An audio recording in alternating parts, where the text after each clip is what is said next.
വിശദമായ വാർത്തകളിലേക്ക്. ഹരിപ്പാട് പോലീസ് നിയമന തട്ടിപ്പ് കേസ് അന്വേഷണ സംഘം അട്ടിമറിച്ചു. മുൻ ആഭ്യന്തരമന്ത്രിക്കെതിരെ അന്വേഷണം നടത്താതെ ശരണ്യ എന്ന പെൺകുട്ടിയെ മാത്രം പ്രതിയാക്കിയുള്ള അന്വേഷണ റിപ്പോർട്ട് കോടതിയിൽ സമർപ്പിച്ചു. ആഭ്യന്തരമന്ത്രിയുടെ ഓഫീസ് കേന്ദ്രീകരിച്ച് തട്ടിപ്പ് നടത്തിയെന്ന മജിസ്ട്രേറ്റിന് മുന്നിൽ നൽകിയ മൊഴിയുടെ സംഘം അന്വേഷിച്ചില്ല. 2015 നവംബറിലാണ് ശരണ്യ പോലീസ് പിടിയിലാകുന്നത്. മുൻ ആഭ്യന്തരമന്ത്രി രമേശ് ചെന്നിത്തലയുടെ അറിവോടെ ആഭ്യന്തരമന്ത്രിയുടെ ഓഫീസും സീലും ഉപയോഗിച്ച് പോലീസ് നിയമനം നടത്താൻ പലരിൽ നിന്നും ലക്ഷങ്ങൾ കൈപ്പറ്റിയതിനെ തുടർന്നായിരുന്നു അറസ്റ്റ്. തട്ടിപ്പിൻ്റെ കഥകൾ പീപ്പിൾ TV പുറത്തുവിട്ടതിന് പിന്നാലെയാണ് ശരണ്യയെ കായംകുളം പോലീസ് അറസ്റ്റ് ചെയ്യുന്നത്. കായംകുളം സ്റ്റേഷനിൽ വെച്ച് ആഭ്യന്തരമന്ത്രിയുടെ പങ്കിനെക്കുറിച്ച് പറയാതിരിക്കാൻ പോലീസ് ശ്രമിച്ചുവെങ്കിലും പിന്നീട് ശരണ്യയെ ഹരിപ്പാട് കോടതിയിൽ ഹാജരാക്കിയ വേളയിൽ മജിസ്ട്രേറ്റിന് മുന്നിൽ നൽകിയ രഹസ്യമൊഴിയിലും ആഭ്യന്തരമന്ത്രിയെയും ഓഫീസിനെയും കുറിച്ചുള്ള പങ്ക് വ്യക്തമാക്കിയിരുന്നു. ഇതിനിടയിൽ ആഭ്യന്തരമന്ത്രി നേരിട്ടിടപെട്ട് കേസ് പ്രത്യേക അന്വേഷണ സംഘത്തിന് കൈമാറി. ഇവരെ ഉപയോഗിച്ച് തനിക്കെതിരെയുള്ള തെളിവുകൾ ആഭ്യന്തരമന്ത്രി നശിപ്പിച്ചുവെന്ന ആരോപണവും അന്ന് ഉയർന്നിരുന്നു. DYSP റാങ്കിലുള്ള ഉദ്യോഗസ്ഥനാണ് ആഭ്യന്തരമന്ത്രിക്കെതിരെയുള്ള ഗുരുതരമായ കേസ് അന്വേഷിച്ചതെന്നതും ശ്രദ്ധേയമാണ്. ഇത്രയധികം ഗൗരവകരമായ കേസ് ക്രൈംബ്രാഞ്ച് അന്വേഷിച്ച് 1.5 മാസം മുൻപ് ഹരിപ്പാട് കോടതിയിൽ കുറ്റപത്രം നൽകി. ശരണ്യയും മറ്റ് 4 പേരെയും പ്രതിയാക്കിയാണ് ഇപ്പോൾ കുറ്റപത്രം നൽകിയിരിക്കുന്നത്. ശരണ്യ മജിസ്ട്രേറ്റിന് മുന്നിൽ നൽകിയ രഹസ്യമൊഴി ലഭിച്ചിട്ടില്ലാത്തതുകൊണ്ടാണ് മുൻ ആഭ്യന്തരമന്ത്രിക്കെതിരെ അന്വേഷണം നടത്താൻ കഴിയാതിരുന്നതെന്നാണ് പോലീസ് പറയുന്നത്. ഈ രേഖകൾ കോടതി നൽകിയില്ല എന്നും പോലീസ് പറയുന്നു. ഇത്രയധികം ഗുരുതരമായ കേസിൻ്റെ അന്വേഷണം നടന്നിട്ടും ആഭ്യന്തരമന്ത്രിയെ ഒഴിവാക്കി കേസ് പൂർണ്ണമായിട്ടും അട്ടിമറിച്ചു എന്ന ആരോപണം ശരിവയ്ക്കുന്നതാണ് ഇപ്പോൾ പുറത്തുവരുന്ന വാർത്തകൾ. Shajahan, news bureau, Alappuzha. ശബരിമലയ്ക്ക് വൻ സുരക്ഷാ ഭീഷണി. കേന്ദ്ര ആഭ്യന്തര മന്ത്രാലയം ചീഫ് സെക്രട്ടറിക്ക് കത്തയച്ചു. സ്ഫോടക വസ്തുക്കളുമായി തീവ്രവാദികൾ എത്തുമെന്ന് കത്ത്. ഉപകരണങ്ങൾക്ക് കണ്ടുപിടിക്കാൻ സാധിക്കാത്ത സ്ഫോടക വസ്തുക്കളെന്നും കത്തിൽ സൂചനയുണ്ട്. 2013 ശേഷം സുരക്ഷാ ഓഡിറ്റിംഗ് നടന്നിട്ടില്ല. ഇത് ഗൗരവമായി കാണണമെന്നും കേന്ദ്ര ആഭ്യന്തര മന്ത്രാലയം. കത്തിന്റെ പകർപ്പ് പീപ്പിൾ TV പുറത്തുവിട്ടു. വരുന്ന നവംബർ 15 ശബരിമല തീർത്ഥാടനം ആരംഭിക്കാനിരിക്കെയാണ് ആക്രമണ ഭീഷണി മുൻനിർത്തിയുള്ള കത്ത്. മെറ്റൽ ഡിറ്റക്ടറുകൾക്ക് മനസ്സിലാക്കാൻ കഴിയാത്ത തരത്തിലുള്ള സ്ഫോടക വസ്തുക്കൾ ഉപയോഗിക്കാനാണ് അക്രമികളുടെ പദ്ധതിയെന്ന് കേന്ദ്ര ആഭ്യന്തര മന്ത്രാലയത്തിന്റെ കത്തിൽ പറയുന്നു. സന്നിധാനത്തും പരിസരത്തും പഴുതടച്ചുള്ള സുരക്ഷാ ക്രമീകരണങ്ങൾ അടിയന്തരമായി സ്വീകരിക്കണം.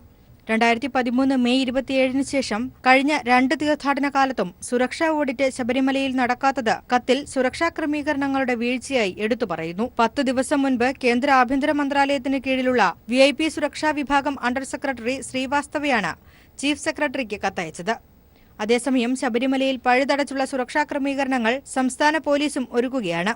അത്യാധുനിക സംവിധാനങ്ങൾ ഉപയോഗിച്ചുള്ള സുരക്ഷാ ക്രമീകരണങ്ങൾ ഒരുക്കാൻ സംസ്ഥാന പോലീസ് നേരത്തെ നടപടിക്രമങ്ങൾ ആരംഭിച്ചു. News bureau, Thiruvananthapuram. ശബരിമല തീർത്ഥാടനം പരിസ്ഥിതി സൗഹൃദവും പ്ലാസ്റ്റിക് മുക്തവുമാക്കുകയാണ് സർക്കാർ ലക്ഷ്യമെന്ന് മുഖ്യമന്ത്രി പിണറായി വിജയൻ. 150 കോടി രൂപയുടെ ക്രമീകരണങ്ങളാണ് തീർത്ഥാടനത്തിനായി ഒരുക്കിയിട്ടുള്ളതെന്നും ദേവസ്വം മന്ത്രി കടകംപള്ളി സുരേന്ദ്രനും വ്യക്തമാക്കി. തീർത്ഥാടന കാലത്തെ ഒരുക്കങ്ങൾ ദക്ഷിണേന്ത്യൻ സംസ്ഥാന മന്ത്രിമാരുടെ യോഗം വിലയിരുത്തി. ഈ മാസം 16 ശബരിമല തീർത്ഥാടനത്തിന് തുടക്കമാകുന്ന പശ്ചാത്തലത്തിലാണ് ദക്ഷിണേന്ത്യൻ സംസ്ഥാനത്തെ മന്ത്രിമാരുടെയും ഉദ്യോഗസ്ഥരുടെയും യോഗം തിരുവനന്തപുരത്ത് ചേർന്നത്. ശബരിമല തീർത്ഥാടനം പരിസ്ഥിതി സൗഹൃദവും പ്ലാസ്റ്റിക് മുക്തവുമാക്കുകയാണ് സർക്കാർ ലക്ഷ്യമെന്ന് മുഖ്യമന്ത്രി പിണറായി വിജയൻ പറഞ്ഞു. Though Shabarimala pilgrimage still has its own hardships, several steps have been taken to make the pilgrimage more comfortable. Another important aspect of the pilgrimage is the need for better coordination and communication among the states. തീർത്ഥാടനത്തിന് തുടക്കമാകും മുൻപ് തന്നെ കുടിവെള്ള കിയോസ്കുകൾ ഭക്തർക്കായി Devaswom board ഉറപ്പാക്കണം. സന്നിധാനവും പരിസരവും plastic മാലിന്യമുക്തമാക്കാൻ ഓരോ അയ്യപ്പ ഭക്തന്മാരും മുൻകൈയെടുക്കണം. ഇതിനായി മറ്റ് സംസ്ഥാനങ്ങൾ ക്യാമ്പയിൻ നടത്തണം. പമ്പയെ മാലിന്യമുക്തമാക്കുക വലിയ വെല്ലുവിളിയാണെന്നും മുഖ്യമന്ത്രി വ്യക്തമാക്കി. കൂടാതെ നിലയ്ക്കലിലെ പാർക്കിംഗ് സംവിധാനം വിപുലപ്പെടുത്തിയതായും മരക്കൂട്ടം, ശരംകുത്തി എന്നിവിടങ്ങളിൽ ക്യൂ കോംപ്ലക്സ് യാഥാർത്ഥ്യമാക്കിയെന്നും മുഖ്യമന്ത്രി യോഗത്തിൽ വിശദീകരിച്ചു. 150 കോടി രൂപയുടെ ക്രമീകരണങ്ങളാണ് തീർത്ഥാടനത്തിനായി ഒരുക്കിയിട്ടുള്ളതെന്ന് ദേവസ്വം മന്ത്രി കടകംപള്ളി സുരേന്ദ്രൻ വ്യക്തമാക്കി. മറ്റ് സംസ്ഥാനങ്ങളിൽ നിന്നുവരുന്ന തീർത്ഥാടകരുടെ കൃത്യമായ കണക്ക് കേരളത്തിന് അതത് സംസ്ഥാനങ്ങൾ കൈമാറണമെന്നും സംസ്ഥാന സർക്കാർ യോഗത്തിൽ ആവശ്യപ്പെട്ടു. News bureau, Thiruvananthapuram. CITU സംസ്ഥാന സെക്രട്ടറിയും എറണാകുളം ജില്ലാ പ്രസിഡന്റുമായ KN ഗോപിനാഥിന് വെട്ടേറ്റു. പാലാരിവട്ടത്ത് യുവ ടാക്സിക്കെതിരെ ടാക്സി തൊഴിലാളികൾ നടത്തിയ സമരം ഉദ്ഘാടനം ചെയ്ത് മടങ്ങുമ്പോഴായിരുന്നു ആക്രമണം. വടകര സ്വദേശി ഉണ്ണികൃഷ്ണനെ നാട്ടുകാർ പിടികൂടി പോലീസിൽ ഏൽപ്പിച്ചു. കഴുത്തിന് ആഴത്തിൽ വെട്ടേറ്റ ഗോപിനാഥിനെ അടിയന്തര ശസ്ത്രക്രിയയ്ക്ക് വിധേയനാക്കി. ഉച്ചയ്ക്ക് 12:30 പാലാരിവട്ടം ജംഗ്ഷനിലാണ് സംഭവം. ഓൺലൈൻ ടാക്സികൾക്കെതിരെ CITU നടത്തിയ സമരം ഉദ്ഘാടനം ചെയ്ത ശേഷം മുത്തൂറ്റ് സമരവേദിയിലേക്ക് പോകവെയായിരുന്നു അക്രമം. പിന്നിൽ നിന്നെത്തി കഴുത്തിന് വടിവാളിന് വെട്ടുകയായിരുന്നു. ഒരുത്തൻ കാറിൽ വന്നിറങ്ങിയിട്ടാണ് കഴുത്തിനിട്ട് കത്തി കൊണ്ട് ഇവിടെ കുത്തിയേക്കണത്. ശരിക്കും ഞാൻ ആളെ കണ്ടിട്ടില്ല. ഞാൻ ഒച്ച കേട്ട് തിരിഞ്ഞു വരുമ്പോഴത്തേനും ഇവൻ ഓടിക്കളഞ്ഞു, കുത്തിയാൾ ഓടിക്കളഞ്ഞു. ഈ കുത്തിയപ്പോഴത്തേനും ഈ ഗോപിനാഥ് സഖാവ് കത്തിക്ക് കയറി പിടിച്ചു. നാട്ടുകാർ അക്രമിയെ പിടികൂടി പോലീസിന് കൈമാറി. വടകര സ്വദേശി ഉണ്ണികൃഷ്ണനാണ് പിടിയിലായത്. കലൂരിലെ ഒരു കടയിൽ ജീവനക്കാരനാണ് ഇയാൾ. CPIM-നോടുള്ള വിരോധം മൂലമാണ് താനിത് ചെയ്തതെന്ന് ഇയാൾ പോലീസിന് മൊഴി നൽകി. എന്നാൽ പോലീസ് പൂർണ്ണമായി ഇത് മുഖവിലക്കെടുത്തിട്ടില്ല. പിന്നിൽ മറ്റാരെങ്കിലും ഉണ്ടോ എന്ന് പരിശോധിച്ചു വരികയാണെന്ന് അസിസ്റ്റന്റ് പോലീസ് കമ്മീഷണർ പറഞ്ഞു. ഉണ്ണികൃഷ്ണൻ എന്നാണ് അയാളുടെ പേര്. വടകര സ്വദേശിയാണെന്നേ അറിയാവുള്ളൂ.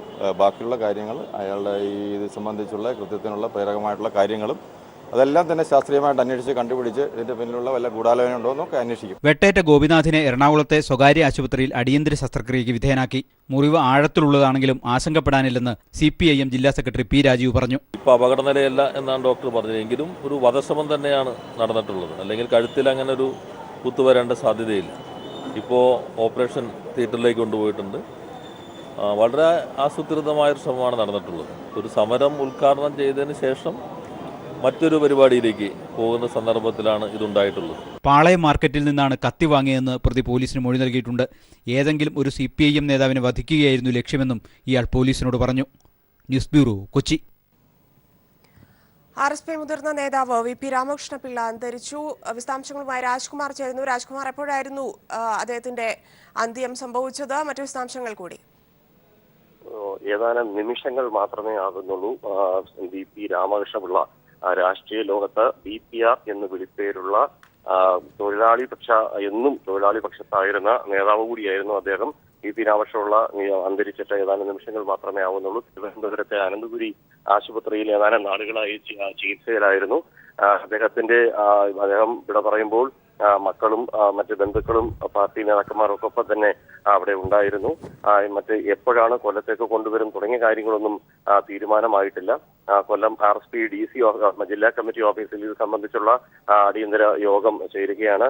നടപടിക്രമങ്ങൾ എങ്ങനെ വേണം, സംസ്കാരവുമായി മറ്റ് ബന്ധപ്പെട്ട കാര്യങ്ങൾ എവിടെയൊക്കെ പൊതുദർശനത്തിന് വെക്കണം തുടങ്ങിയ കാര്യങ്ങളൊക്കെ അല്പസമയത്തിനകം തീരുമാനം ഉണ്ടാകുമെന്നാണ് നമുക്ക് അറിയുവാൻ സാധിക്കുന്നത്. ഏകദേശം ഒരു വർഷത്തോളമായി അദ്ദേഹം വീട്ടിൽ വിശ്രമത്തിൽ തന്നെയായിരുന്നു. പാർട്ടിയുടെ ദേശീയ സമിതിയിൽ ഉണ്ടായിരുന്നുവെങ്കിലും കമ്മിറ്റികളൊന്നും അദ്ദേഹം പങ്കെടുത്തിരുന്നില്ല. എന്തെങ്കിലും പ്രധാനപ്പെട്ട കാര്യങ്ങളോ അല്ലെങ്കിൽ തീരുമാനങ്ങളോ ഉണ്ടായിരുന്നുവെങ്കിൽ അത് നേതാക്കന്മാർ വീട്ടിലെത്തി അറിയിക്കുന്ന ഒരു പതിവ് കൂടി ഉണ്ടായിരുന്നു. അതിൽ ഏറ്റവും ശ്രദ്ധേയമായ കാര്യം RSP B, ബേബി ജോണിന്റെ RSP Bയെ തിരിച്ച് സ്വന്തം ഈ RSPയിലേക്ക് കൊണ്ടുവരുന്നതിന് മുൻകൈയെടുത്ത നേതാവ് കൂടിയായിരുന്നു VP രാമകൃഷ്ണപിള്ള. അദ്ദേഹം ഏറ്റവും ഒടുവിൽ മാധ്യമങ്ങളെ കാണുമ്പോൾ UDFന്റെ നയങ്ങളെ മുഴുവനും നിശിതമായി വിമർശിക്കുന്ന ഒരു സമീപനമാണ് അദ്ദേഹം സ്വീകരിച്ചിരുന്നത്. തന്റെ മകൾ ഉൾപ്പെടെ RSPയിൽ നിന്ന് ഇടതുപക്ഷത്തേക്ക് പോയപ്പോഴും അദ്ദേഹത്തിന്റെ നിലപാട് വ്യക്തമായിരുന്നു. മരിക്കും വരെ ഞാൻ RSPയിൽ തന്നെ ഉണ്ടാകുമെന്ന്. രാജ്കുമാർ, എപ്പോഴായിരിക്കും സംസ്കാരം, ഇല്ലെങ്കിൽ കൊല്ലത്തേക്ക് എപ്പോഴായിരിക്കും കൊണ്ടുപോകുക എന്നതിനെ കുറിച്ച് എന്തെങ്കിലും സൂചനകൾ ലഭ്യമാണോ? ഇതുവരെ അത്തരം കാര്യങ്ങളെ കുറിച്ചൊന്നും തീരുമാനം RSP നേതാക്കന്മാർ അറിയിച്ചിട്ടില്ല. അവർ കൊല്ലം RSPയുടെ ജില്ലാ കമ്മിറ്റി ഓഫീസിൽ നേതാക്കന്മാർ അടിയന്തരമായി ഇപ്പോൾ യോഗം ചേരുകയാണ്.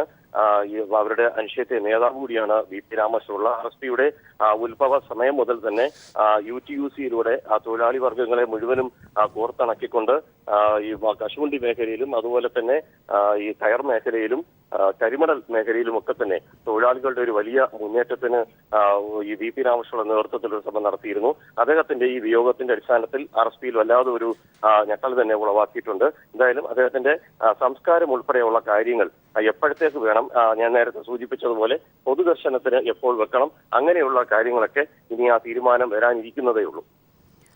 രാജ്കുമാറാണ് വിശദാംശങ്ങൾ നൽകിയത്. RSP മുതിർന്ന നേതാവ് VP രാമകൃഷ്ണപിള്ള നിര്യാതനായി. തിരുവനന്തപുരത്തായിരുന്നു അന്ത്യം. വാർത്തകളിലേക്ക്. വടക്കാഞ്ചേരി സംഭവത്തിൽ ഇരയുടെ പേര് വെളിപ്പെടുത്തിയത് ശരിയായില്ലെന്ന് കോടിയേരി. യെച്ചൂരി പറഞ്ഞതാണ് പാർട്ടിയുടെ നിലപാടെന്നും മുഖം നോക്കാതെ നടപടിയെടുക്കുന്ന ഭരണമാണ് കേരളത്തിലേതെന്നും എല്ലാ ആരോപണങ്ങളും നിയമാനുസൃതമായി പരിശോധിക്കുമെന്നും കോടിയേരി ബാലകൃഷ്ണൻ പറഞ്ഞു. CPIM തൃശൂർ ജില്ലാ സെക്രട്ടറി കെ രാധാകൃഷ്ണൻ ചെയ്തത് തെറ്റായിപ്പോയി എന്ന സീതാറാം യെച്ചൂരിയുടെ അതേ അഭിപ്രായം തന്നെയാണ് CPIM സംസ്ഥാന നേതൃത്വത്തിന് ഉള്ളതെന്ന് കോടിയേരി ബാലകൃഷ്ണൻ വ്യക്തമാക്കി. കേരള പത്രപ്രവർത്തക യൂണിയന്റെ ആഭിമുഖ്യത്തിൽ നടത്തിയ മീറ്റ് ദ പ്രസിലാണ് കോടിയേരി നിലപാട് വ്യക്തമാക്കിയത്. അത് സംബന്ധിച്ച് പാർട്ടി ജനറൽ സെക്രട്ടറി പറഞ്ഞ അഭിപ്രായം തന്നെയാണ് പാർട്ടി സംസ്ഥാന കമ്മിറ്റിക്കുള്ളത്. അത് ഇപ്പോൾ അദ്ദേഹത്തിനെതിരായിട്ട് വക്കീൽ നോട്ടീസോ നിയമ നടപടികളൊക്കെ വന്നു കഴിഞ്ഞിട്ടുണ്ടല്ലോ. ആ നിയമ നടപടികൾ എന്താണ് നടക്കുന്നുള്ളത് നോക്കി തീരുമാനിക്കാം. അപ്പോൾ പറഞ്ഞ് രാധാകൃഷ്ണൻ എന്തോ കുഴപ്പം കാണിച്ചു എന്നുള്ള മട്ടിലാണ്. പാർട്ടിയെ നോക്കാതെ മുഖം നോക്കാതെ നടപടിയെടുക്കുന്ന ഒരു ഭരണക്രമം കേരളത്തിൽ വന്നിരിക്കുന്നു എന്നതാണ് ഇത്തരം ആക്ഷേപങ്ങളുടെ ഫലമായി ഭരണരംഗത്ത് വന്ന മാറ്റം വളരെ പ്രകടമായിരിക്കുകയാണ്. CPIM നേതാവ് സക്കീർ ഹുസൈനെതിരായ പരാതി പാർട്ടി അന്വേഷിക്കുന്നുണ്ട്. തെറ്റ് ചെയ്യുന്ന ഒരാളെയും പാർട്ടി സംരക്ഷിക്കില്ല. പാർട്ടി ഒരു അധികാര കേന്ദ്രമല്ലെന്ന് പ്രവർത്തകർ മനസ്സിലാക്കണം. സർക്കാർ അധികാരത്തിലുള്ളപ്പോൾ പ്രവർത്തകർ ഇക്കാര്യം പ്രത്യേകം ശ്രദ്ധിക്കണമെന്നും കോടിയേരി പറഞ്ഞു. ആരോപിക്കപ്പെടുന്ന സംഭവം UDF സർക്കാരിന്റെ കാലത്തുണ്ടായതാണ്. അന്ന് പരാതി കൊടുക്കാതെ 1.5 വർഷത്തിനു ശേഷം പരാതി നൽകിയതിൽ ദുരൂഹതയുണ്ടെന്നും കോടിയേരി പറഞ്ഞു. ഈ കാര്യങ്ങളെല്ലാം പ്രത്യേക അന്വേഷണ സംഘം പരിശോധിക്കണമെന്നും അദ്ദേഹം വ്യക്തമാക്കി. സർക്കാരിന് കോടതികൾക്കുള്ളിലെ കാര്യങ്ങളിൽ ഇടപെടുന്നതിൽ പരിമിതിയുണ്ടെന്ന് മാധ്യമപ്രവർത്തകർ മനസ്സിലാക്കണം. അഭിഭാഷകരും മാധ്യമപ്രവർത്തകരുമായുള്ള സംഘർഷം അവസാനിക്കരുതെന്ന് ആഗ്രഹിക്കുന്ന ഏതോ ഗൂഢകേന്ദ്രങ്ങൾ കേരളത്തിലുണ്ടെന്നും കോടിയേരി വാർത്താസമ്മേളനത്തിൽ വ്യക്തമാക്കി. News bureau, Thiruvananthapuram. വടക്കാഞ്ചേരി പീഡനക്കേസിലെ പരാതിക്കാരിക്കെതിരെ ഭർത്താവിന്റെ മാതാപിതാക്കൾ രംഗത്ത്. പീഡനം നടന്നുവെന്ന ആരോപണം ശരിയല്ലെന്നും മരുമകൾ സ്ഥിരം പരാതിക്കാരിയാണെന്നും ആരോപണം. ഭർത്താവിനെതിരെയും വീട്ടമ്മ നിരവധി തവണ പരാതികൾ നൽകിയിട്ടുണ്ടെന്ന് കുടുംബം പറഞ്ഞു. വടക്കാഞ്ചേരി പീഡന ആരോപണത്തിൽ കഴമ്പുണ്ടെന്ന് വിശ്വസിക്കുന്നില്ലെന്നാണ് പരാതിക്കാരിയുടെ ഭർത്തൃവീട്ടുകാർ ആരോപിക്കുന്നത്.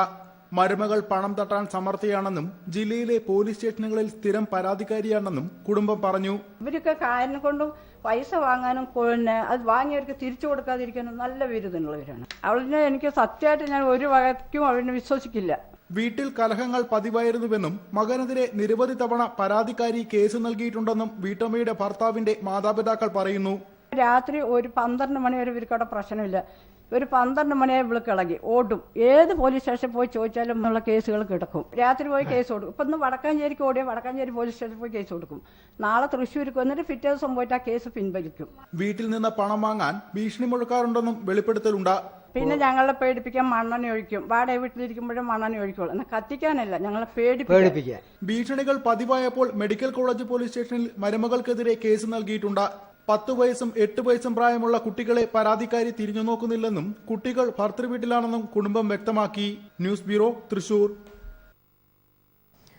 അമേരിക്കൻ പ്രസിഡന്റ് തെരഞ്ഞെടുപ്പിലെ മിഡ് നൈറ്റ് വോട്ടെടുപ്പിൽ ആദ്യ ഫല സൂചികകൾ ഹിലറി ക്ലിന്റൺ അനുകൂലം. നിർണായക സ്റ്റേറ്റുകളിൽ ഇഞ്ചോടിഞ്ച് പോരാട്ടം.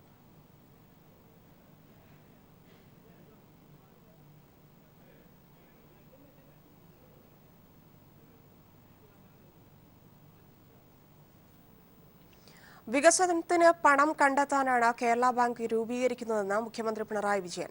ഇതിൽ പ്രതിപക്ഷത്തിന് ആശങ്കയെന്നും മുഖ്യമന്ത്രി. സഹകരണ ബാങ്കുകളെ തകർക്കാൻ സർക്കാർ ശ്രമിക്കുന്നുവെന്നാരോപിച്ച് പ്രതിപക്ഷം കൊണ്ടുവന്ന അടിയന്തര പ്രമേയത്തിന് മറുപടി പറയുകയായിരുന്നു മുഖ്യമന്ത്രി. കേരള ബാങ്ക് രൂപീകരണത്തെ ശക്തമായി എതിർക്കുമെന്ന് പ്രതിപക്ഷ നേതാവ് രമേശ് ചെന്നിത്തല പറഞ്ഞു. അടിയന്തര പ്രമേയത്തിന് അവതരണാനുമതി നിഷേധിച്ചതിൽ പ്രതിഷേധിച്ച് പ്രതിപക്ഷം സഭയിൽ നിന്ന് ഇറങ്ങിപ്പോയി.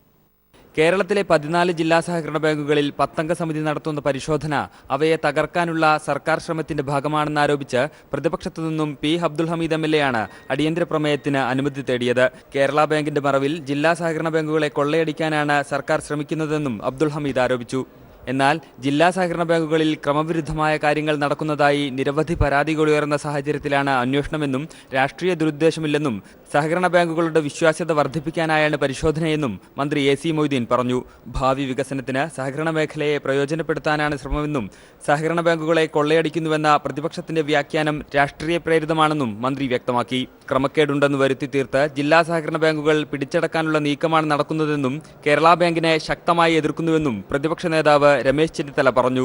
മന്ത്രിയുടെ വിശദീകരണത്തിന്റെ അടിസ്ഥാനത്തിൽ അടിയന്തര പ്രമേയത്തിന് സ്പീക്കർ അനുമതി നിഷേധിച്ചതോടെ പ്രതിപക്ഷം സഭയിൽ നിന്നും ഇറങ്ങിപ്പോയി. തുടർന്ന് സംസാരിച്ച മുഖ്യമന്ത്രി പിണറായി വിജയൻ വികസന കാര്യങ്ങളിൽ സഹായിക്കാനായാണ് കേരള ബാങ്ക് രൂപീകരിക്കുന്നതെന്ന് വ്യക്തമാക്കി. ഇത് സഹകരണ മേഖലയെ ശക്തിപ്പെടുത്തുമെന്നും ഇക്കാര്യത്തിൽ ആശങ്കയെന്തിനെന്ന് മനസ്സിലാകുന്നില്ലെന്നും മുഖ്യമന്ത്രി പറഞ്ഞു. നിയമസഭയിൽ നിന്നും ജിതിൻ ചന്ദ്രൻ. RSP നേതാവ് VP രാമകൃഷ്ണപിള്ള അന്തരിച്ചു. വിശദാംശങ്ങളുമായി ആശുപത്രിയിൽ നിന്നും ജീവൻ കുമാർ ചേരുന്നു. ജീവൻ, എപ്പോഴായിരുന്നു അദ്ദേഹത്തിന്റെ അന്ത്യം? എപ്പോഴാണ് അദ്ദേഹത്തിന്റെ മൃതശരീരം നാട്ടിലേക്ക്, കൊല്ലത്തേക്ക് കൊണ്ടുപോകുന്നത്? പൊതുദർശനത്തെക്കുറിച്ചും സംസ്കരണത്തെക്കുറിച്ചും കൂടി. ധന്യ, 5 മിനിറ്റുകൾക്ക് മുമ്പാണ് RSPയുടെ മുതിർന്ന നേതാവായ VP രാമകൃഷ്ണപിള്ള അന്തരിച്ചത്. 15 വർഷത്തിലേറെ അദ്ദേഹം കിഡ്നി സംബന്ധമായ അസുഖവുമായി ബന്ധപ്പെട്ട് അനന്തപുരി ആശുപത്രിയിൽ ചികിത്സയിലായിരുന്നു. അദ്ദേഹത്തിന് കഴിഞ്ഞ കുറച്ച് നാളുകളായി തന്നെ ഓർമ്മക്കുറവ് ഉണ്ടായിരുന്നു. 15 ദിവസങ്ങൾക്ക് മുമ്പ് അദ്ദേഹം അനന്തപുരി ആശുപത്രിയിൽ എത്തി തിരുവനന്തപുരത്ത് അഡ്മിറ്റ് ആയിരുന്നു. തുടർന്ന് ഏതാണ്ട് 5 മിനിറ്റുകൾക്ക് മുമ്പാണ് ഇപ്പോൾ മരണം ഡോക്ടർമാർ സ്ഥിരീകരിച്ചത്. പാർട്ടിയുടെ പ്രമുഖ ട്രേഡ് യൂണിയൻ നേതാവ് കൂടിയായ, കൊല്ലത്തെ പ്രമുഖ ട്രേഡ് യൂണിയൻ നേതാവ് കൂടിയായ VP രാമകൃഷ്ണപിള്ള വിദ്യാർത്ഥി പ്രസ്ഥാനത്തിലൂടെയാണ് പൊതു രാഷ്ട്രീയ രംഗത്തേക്ക് എത്തുന്നത്. അദ്ദേഹത്തിന്റെ സുദീർഘമായ രാഷ്ട്രീയ ജീവിതത്തിൽ നിരവധി പദവികൾ അദ്ദേഹം വഹിച്ചിട്ടുണ്ട്. പാർട്ടിയുടെ സംസ്ഥാന സെക്രട്ടറി ആയിരുന്നു, കേന്ദ്ര കമ്മിറ്റിയുടെ സെക്രട്ടേറിയറ്റ് അംഗമായിരുന്നു, പാർട്ടിയുടെ ദീർഘനാൾ കൊല്ലം ജില്ലാ സെക്രട്ടറി ആയിരുന്നു. 2 തവണ അദ്ദേഹം മന്ത്രിയായി തിരഞ്ഞെടുക്കപ്പെട്ടിട്ടുണ്ട്. 87-ലെ EK നായനാറിന്റെ മന്ത്രിസഭയിലും 1996-ലെ EK നായനാറുടെ മന്ത്രിസഭയിലും ജലസേചന വകുപ്പ് ചുമതലയുള്ള മന്ത്രിയായിരുന്നു. അദ്ദേഹം ആദ്യം കേരള സോഷ്യലിസ്റ്റ് പാർട്ടിയിലൂടെയാണ്, KSPയിലൂടെയാണ് രാഷ്ട്രീയ രംഗത്തേക്ക് എത്തുന്നത്. RSP മുഖപത്രമായ പ്രവാഹത്തിന്റെ എഡിറ്റർ കൂടിയായിരുന്നു. തുടർന്ന് 1999-ൽ RSPക്കുള്ളിലുണ്ടായ പിളർപ്പിനെ തുടർന്ന് ബേബി ജോണിന്റെ നേതൃത്വത്തിൽ ബേബി ജോണിന്റെ ആശീർവാദത്തോടുകൂടി രൂപീകൃതമായ RSP ബോൾഷെവിക് പാർട്ടിയുടെ സ്ഥാനാർത്ഥിയായിരുന്ന അദ്ദേഹത്തിന്റെ ബേബി ജോണിന്റെ മകൻ കൂടിയായ ഷിബു ബേബി ജോണിനോട് 2001-ലെ തെരഞ്ഞെടുപ്പിൽ ഇരവിപുരത്ത് നിന്ന് പരാജയപ്പെട്ടു. തുടർന്ന് ദീർഘനാൾ അദ്ദേഹം ഇടതുപക്ഷ ജനാധിപത്യ മുന്നണിയുടെ ഭാഗമായിരുന്നുവെങ്കിലും 2011-ൽ ഉണ്ടായ രാജ്യസഭാ സീറ്റിനെ ചുറ്റി ഉണ്ടായ തർക്കത്തെ തുടർന്ന് VP-ന്റെ നേതൃത്വത്തിലാണ് അന്ന് RSP കലാപം ഉന്നയിച്ചുകൊണ്ട് തുടർന്ന് RSP കഴിഞ്ഞ ലോക്സഭാ തെരഞ്ഞെടുപ്പ് കാലയളവിൽ ഇടതുപക്ഷ ജനാധിപത്യ മുന്നണി വിട്ടുപോയത്. തുടർന്ന് കഴിഞ്ഞ കുറെ നാളുകളായി UDFന്റെ ഒരു കടുത്ത വിമർശകൻ കൂടിയായിരുന്നു. പ്രമുഖ ട്രേഡ് യൂണിയൻ നേതാവ് കൂടിയായ അദ്ദേഹം അല്പസമയങ്ങൾക്ക് ഏതാണ്ട് 5 മിനിറ്റ് മുമ്പാണ് അദ്ദേഹം തിരുവനന്തപുരത്തെ ആശുപത്രിയിൽ ഇപ്പോൾ മരണപ്പെട്ടിരിക്കുന്നത്. ധന്യ. ജീവൻ കുമാറാണ് വിശദാംശങ്ങൾ നൽകിയത്. മറ്റു വാർത്തകളിലേക്ക് എത്താം. വിഴിഞ്ഞം തുറമുഖ നിർമ്മാണം അദാനിക്ക് നൽകിയതിനെക്കുറിച്ച് അന്വേഷിക്കണമെന്ന് VS അച്യുതാനന്ദൻ. ഉമ്മൻചാണ്ടിയും കൂട്ടരും കേരളത്തെ കൊള്ളയടിച്ചു. വിഴിഞ്ഞം പദ്ധതിയിലെ CAG റിപ്പോർട്ട് LDF നിലപാട് ശരിവെക്കുന്നതെന്നും VS നിയമസഭയിൽ സബ്മിഷനിലൂടെ ആവശ്യപ്പെട്ടു. അതേസമയം ആരോപണത്തിൽ ഏതന്വേഷണത്തിനും തയ്യാറാണെന്ന് ഉമ്മൻചാണ്ടി പറഞ്ഞു. അദാനി ഗ്രൂപ്പിന് ഒരാനുകൂല്യവും നൽകിയിട്ടില്ലെന്നും സംസ്ഥാന താൽപര്യങ്ങൾക്ക് വിരുദ്ധമായി പ്രവർത്തിച്ചിട്ടില്ലെന്നും ഉമ്മൻചാണ്ടി സഭയിൽ പറഞ്ഞു.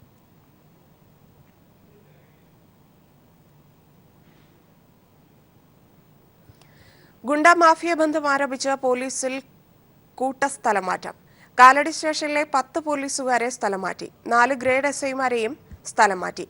ഇന്റലിജൻസ് റിപ്പോർട്ടിന്റെ അടിസ്ഥാനത്തിലാണ് നടപടി.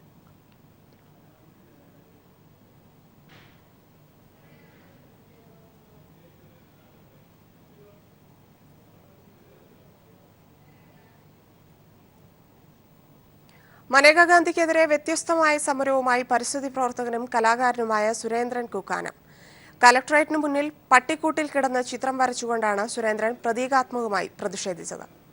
മനേകാ ഗാന്ധിക്കെതിരെ വ്യത്യസ്ത സമരമാർഗത്തിലാണ് ശില്പിയും ചിത്രകാരനും പരിസ്ഥിതി പ്രവർത്തകനുമായ സുരേന്ദ്രൻ കുക്കാനം.